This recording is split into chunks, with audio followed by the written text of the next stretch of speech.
vedare tinokuchingamidzai zvekare kune chimwe chirongwa pano pazim Facebook Secrets and Confessions. Tadzoka zvekare nemamwe mamessages. Regedzai tibva tapinda mumamessages edu atadzoka takakubatirai. Message yedu yekutanga yakamira sekudai so: hanzi makadi zvenyu mukoma, ndinokumbirawo kuti munge muchindiposterawo nyaya yangu makavikawo chitupa changu. Ndauyawo pano ndiine confession yangu iyo yandiinayo. Confession yangu yakamira sekudai so: ininiwo ndoda kureurura kuti ndakaurayawo umwe mukomana kumafuro tichifudza mombe apo padainge ndichiri ne15 years. Saka chipoko chake chava kundinetsa, uye zvekare kunyange ndikati handichadi kuita zvekuba nekuti ndo zvandinoitawo kuno kuSouth Africa, ndigerewo muno munyika yevatorwa. Mukomana achi, kubva zvandakauya kuno kuSouth Africa ndakazviudza kuti kana kuZimbabwe handingambodzokeri nekuda kwechipoko ichi chinogara chichindinetsa. Plus munguva anotodzi kana ukangotsika ivhu chete remuZimbabwe uri kubva watosungwa same time.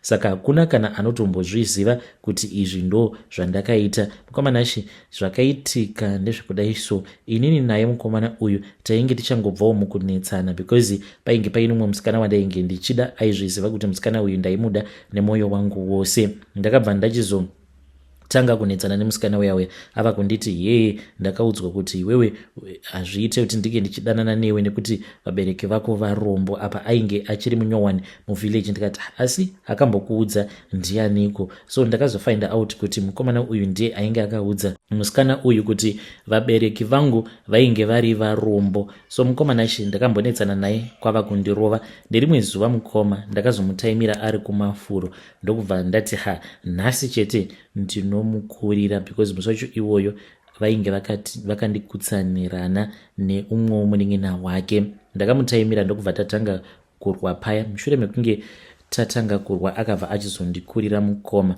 ndokubva ndachizotiza ndichiti ndoda kuenda kunoreva kuna amai vangu. Asi ndakabva ndaona kuti zvainge zvisingaiti kuti ndingogara ndiri munhu anenge achingoreva chete kuna amai vake. Mukomana achi ndakabva ndachizoti pandainge ndava kudzokera hangu kumba, ndopa ndakabva ndachizongopindwa nemufungo wekunhonga dombo. Ndakadzokera kumafuro ndichida kunomutema naro dombo iroro, ndokubva ndazoona kuti ainge akarara zvake muzasi merimwe zimuti akatobatwa nehope. Ndakasvika paya kwava kumukacha musoro nedombo, ndikabva ndatiza. Iniwo ndakangoti zvimwe kuda maybe achamuka because ndakatarisa ndikaona ava kungopfakanyuka izvo munhu ainge ava kutotandadza. Ndikatora zidombo rere ndikadarika nekudhemu, ndikabva ndanorisiya ikoko. Ndakazonzwa later on kuti ainge akawanikwa ariko kumafuro akafa. Mukomana achi, kusvika pakunokura nyaya iyi yainge ichingovhiringidza vanhu musoro kuti asi chii chakambonyatsokuitika. Ende panguva yacho iyoyo ndo pakambonetsawo mabhinya kwedu. Saka vakangoti mwana aurawa nemabhinya, maybe mabhinya awa pane zvazoitika zvazokonzeresa kuti vasazokwanisa kutora mapatsi ake. Ndakazouya kuno kuSouth Africa, ndichingoyawo kunoku ndikabva ndatanga kushanda mukoma. Ndakabva ndadzingwa basa ndokubva ndambosungwa, then I got released again. Kubva ipapo ndikabva ndachizotanga kuwiriranawo nemamwe maSouth Africans avo vanoita zvekuba. Nanhasi uno ndo basa rangu iroro randinoita. Ndinoita zvekuba kana ndikazama kushanda an honest living, zvinhu zvangu hazvitombofai zvachose, but ndinoti kana ndichiita basa iri rekuba at least mari yekurarama handikambozoishai. So ndichiuyawo panapa mukoma ndakubvunzawo kubva kumhuri yeZimbabwe kuti zvandakauraya munhu ndinofanira kuti ndinge ndichiita sei. Ndichazotevererawo ndiri mucomment section. Vedare ndo message iyo yandakatumidzirwa ichibva kuna mukoma vedu avo. Zvakangoma hazvo veduwe. Hanzi zvandakauraya munhu ndoda kuzivawo kuti ndingaita sei, ndozvifambisa sei because chipoko chake ndinochiona. Ndakavabvunza kuti munochiona zvaita sei. Vakangonditi dzimwe nguva ndinoti kana ndikatarisa panze, ndakarara murumu mangu, ndinobva ndatomuona achifamba zvake ari panze. So let us try to speak with him in the comment section. Zvakangoma hazvo veduwe. Regedzai tibva taenda panyaya yedu inotevera. Nyaya yedu inotevera yakamira sekudai so: hanzi makadi zvenyu mukoma, ndinokumbirawo kuti munge muchindibatsirawo. Secret yangu ndeyekuti inini I am a stripper munomu muJoburg. So there is this other guy that I have been dating. This guy is an honest guy, ariko kumiri kwemakungwa. He does not know kuti inini I am working as a stripper kunoko. Saka ndodawo kubvunza kubva kumhuri yeZimbabwe kuti ndomuudza here kuti inini I am a stripper or I am not supposed to tell him or to reveal it to him kuti I am a stripper ndoroorwawo, because ndiri kuda kuroorwa mukoma Nashi. Ndichange ndichizotevererawo ndiri mucomment section. Ndiri mudzimai uye zvekare ndine makore 29 years ekuberekwa. I so wish to get married one day, and this guy iye ari kutondivimbisa zvikuru. Handidi hangu kuzotaura zvakanyanya, scared kuti maybe anokwanisa achiteerera maconfessions, but as far as I know him, zvesocial media haatombozvifariri zvachose. Ndoita sei, I'm still working as a stripper mukoma, because zvitori muropa kubva ndichitori musikana wechidiki. I always wanted to be a stripper. I always wanted kungogara ndakashama ndichionekwa nevanhurume. So when I was still back home in Zim, mukana wacho ndainge ndisina.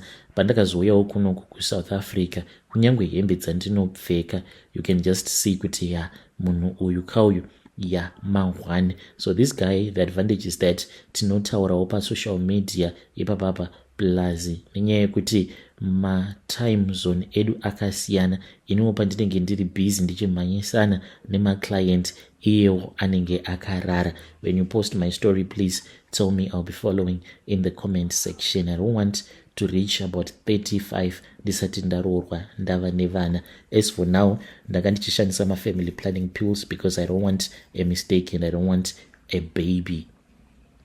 Hey, vedare ndo message iyo yandakatumidzirwa ichibva kuna vanzvadzi vedu avo. Zvakangoma hazvo vedu we, ngatizamei kuti tinge tichitaura navo mucomment section. Ndegedzai tibva taenda panyedu inotevera. Nyedu inotevera yakamera sekudai so. Hanzi makadi zvenyu mukoma, ndinokumbirawo kuti munge muchindiposterawo nyaya yangu makavika chitupa changu.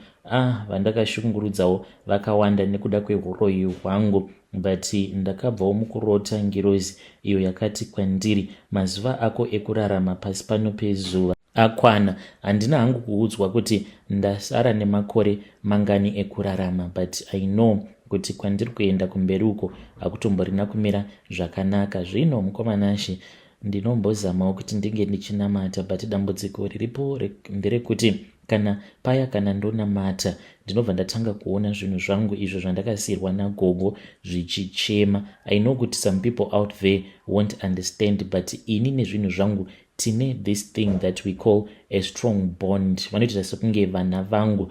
Just imagine kuti kamwana kako kacheche ungakasiya here kachichema, kamwana kana kane one day. So that is what happens between me nezvinhu izvi. Ndichiyawo panapa ndikudawo kuti mhuri yeZimbabwe inge ichindibatsira. I know kuti kunzoku kune vamwe vanhu avo vachatongondiblema uye zvekare vachaseka vamwe that are very judgmental, but ndichizotwawo muroyi nagogo vangu. Handina kana kumbogara ndakazvifungidzirawo kuti ndo zvazvainge zvichazoita. Gogo vangu vakangondipawo dhuku mushure mekunge ndaenda ndikanovashanyira during maholidays. Vakabva vanditi osunga dhuku iyi. Ndakabva ndabatwa nerimwe simba iro rakandishamisa mukoma Nashi.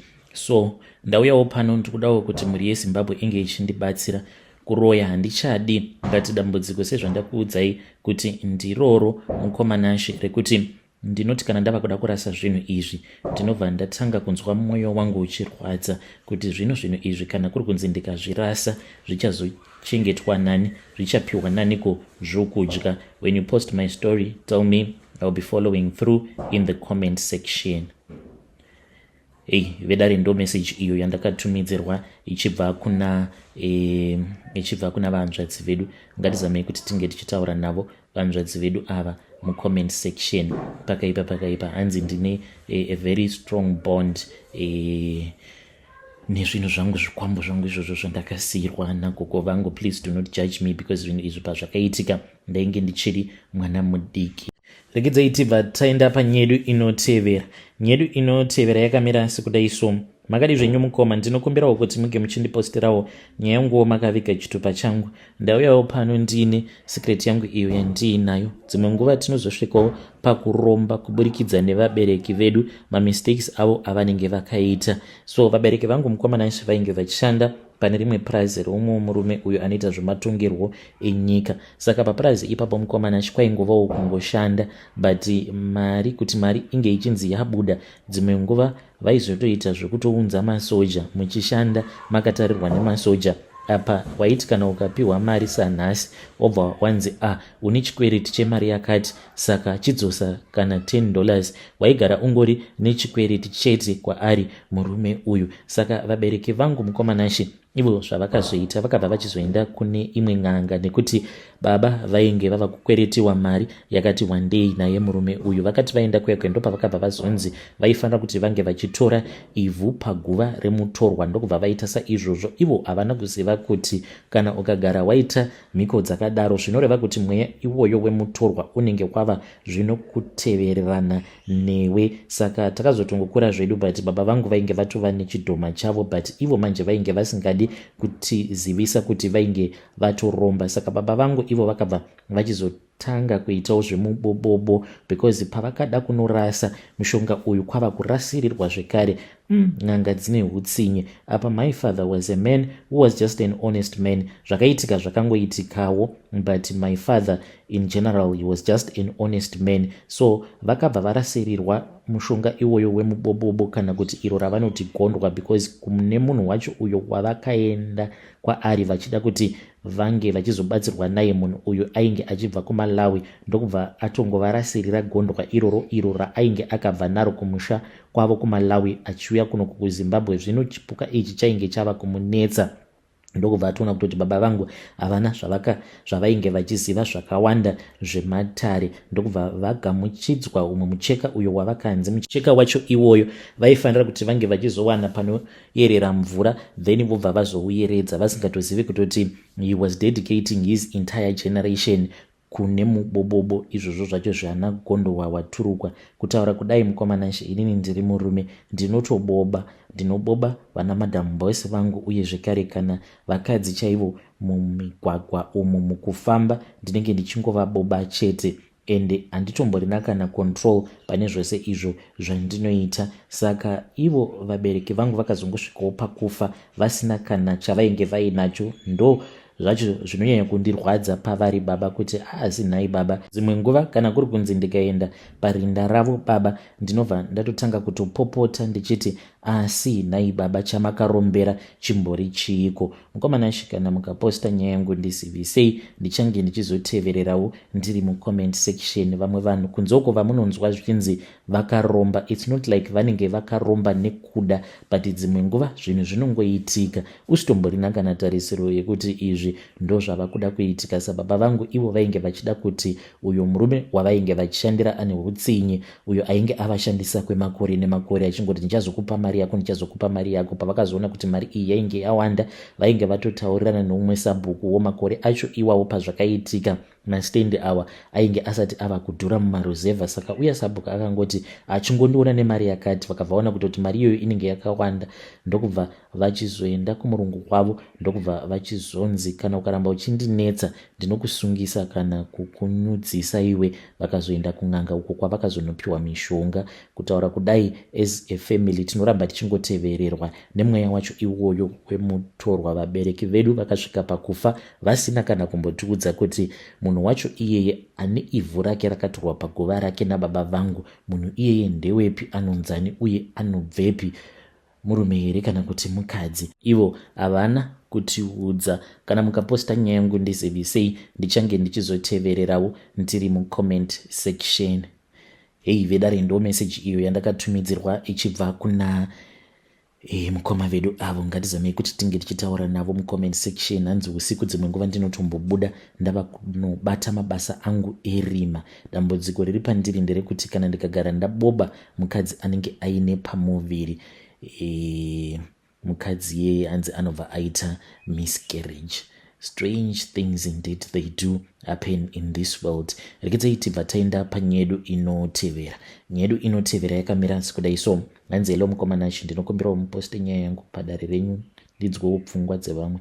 Ndiri mukomana ne24 years dzekuberekwa. Ndakakura ndichirerwa nagogo amai vaamai. Taigara kumusha kubva ndiine 4 years kusvika ndipedze form 4. Amai vangu vaishanda kuguta guru kunova kuri kuHarare, but vaipota vachiuya kumusha avo. kunyanya pavanenge vatambira paya. Pandainge ndiri form 1 ndakatanga kubvunza koko kuti ko baba vangu vainge varipi, ndaida kuziva dzinza rangu, asi vaingondipindura mhinduro 1 yekuti unozobvunza mai vako. Mama ndaiti kana ndikavabvunza kuti baba vangu varipi, vaita kunonzi kutsamwa kuya, vongotanga kupopota kuti kasi hatisi kukuchengeta zvakanaka here. Zvinhu zvisinei nechekuita nemubvunzo wangu, zvekuti ndakazodzimara ndasiyana nazvo. Zvaitoratidza kuti ndikataura nenhau iyi vanhu vairatidza kusuruwara zvekusaziva kuti baba vangu ndiani nedzinza rangu nderipi. Zvakasvika pakundidya mwoyo zvekuti rimwe zuva gogo namama varipo pamba, ndakataimira vese vari panzvimbo imwe chete, ndikanotora banga ndikati kwavari vese, ndiudzei kuna baba vangu, ndoda kuziva dzinza rangu. Mukasandiudza izvezvi ndiri kuzviuraya. Amai vakabva vatanga kuchema, ndipo gogo pavakazotanga kutsanangura kuti amai vako vari form 2 vakabatwa chibharo. Munhu wacho vanoti havana kumuona chiso chake nekuti vakabatwa chibharo vakarara vakatarisa pasi. Pazvakaitika amai havana kutaura ipapo nekuti vakatya. Vakazotaura after 2 months apa nhumbu yainge yatobata. Vakazama kubvisa mimba nemishonga yechibhoyi, ndokubva vapotsa vafa. Mimba haina kubva, ndipo pavakazongosiyana nazvo. Mimba ndokukura ndikazvarwa. Ndakarwadziwa kuziva kuti ndiri result yechibharo. Ini apa munhu wese aizviziva, but hapana kana akada kuti bufu kundiudzawo. Kutaura chokwadi, amai vangu nehama dzavo vaindida even now, zvokuti hapana musi wavakambondibata rough, but pfungwa yekuti vakazama kubvisa nhumbu ndinotozvibvunza kuti kwanga kwava kutoda kutondiuraya kaapa. Munzvimbo yatinogara it's possible kuti baba vangu varimo oro vanogara kumwe, maybe vapenyu oro vakatofa. Kubvira musi wandaudzwa nyaya iyi handina kumbobvira ndaita right. Mupfungwa nemumatauriro ndinoona kunge ndiri result yemabasa akashata. Dai ndakaziva ndakasiyana nazvo zvekubvunzisisa zvandakaita izvi. Pfungwa dzakaremerwa kubvira zuva randaziva chokwadi. Ndombofunga kutama pamba, ndimboenda kunogara kune imwe nzvimbo, ndimborohwa nemhepo nekudzamisa pfungwa ndiri kwangu ndega. Umwe mubvunzo iwo unoti, ko amai vangu ava pose pavanonditarisa havanzwi hasha neni here nekuda kwezvavakaitwa nababa vangu, kana kundivenga oro kufunga nezvechibharo chavakabatwa? Iko zvinozvi ndiri kubatwa nepfungwa dzakashata dzekuti ndingozvipfuudza nepoison kana tambo ndinge ndichifa. Vedare ndo meseji iyo yandakatumidzirwa ichibva kuna mukoma vedu avo. Ngatizamei kuti tinge tichitaura navo mucomment section. Strange things indeed they do happen in this world, but you'd find out mukoma kuti dzimwe nguva anenge ari munhu weukama, because kazhinji ndo zvinoitika kuti vechingonzi vakabatwa chibharo izvo, maybe vanenge vakamitisiwawo nemumwe munhu wemudzinza. Ameno vedare munopaonawo sei? Regedzai tibva taenda panyedu inotevera. Nyedu inotevera yakamira sekudai so. Hanzi tinoda kureurura kuti ndinoshandisa mweya wenjuzu kushandira vakadzi vane nhumbu. Pavakadzi 6 vandinoshandira 2 havabati vana. Nyaya yangu mukoma Nash iri very tricky. Ndinogarawo munomo, ndichangoti Gauteng province, so that vanhu vasazozviziva. Saka ndo mhiko dzandakaita kuti kana pamba pangu pakauya vakadzi vandinenge ndichifanira kuti ndige ndichizouchika, toti ndikaverenga number 6. Saka pa6 vakadzi ivavo 2 havafaniri kuti vange vachizobata vana kweupenyu hwavo hwose, because vanenge vatova venjuzu. Vedare ndo meseji iyo yandakatumidzirwa ichibva kuna vanzvadzi vedu. Ndakambozama kuvanyengerera kuti vange vachindiudza kuti vakanyatsokuromba sei uye zvekare masimba vakamawana sei, but vakaramba vakati zvinozondikanganisira basa rangu mukoma Nash. Zvakangoma hazvo veduwe. Kune avo muri yeZimbabwe vanenge vachida kugamuchira Ishe Jesu Kristu as their Lord and personal Savior, you can repeat after me this sinner's prayer. Salvation prayer. Father Lord, I come into your presence as a sinner. I confess all of my sins. Please forgive me. I did not know any better. I promise not to go back to my old ways. I believe that Jesus Christ came and died for me on the cross of Calvary, so that my sins can be wiped away. I accept Jesus Christ as my Lord and personal Savior. Be the Lord over my life. I promise to save you forever and ever. In the name of Jesus, amen.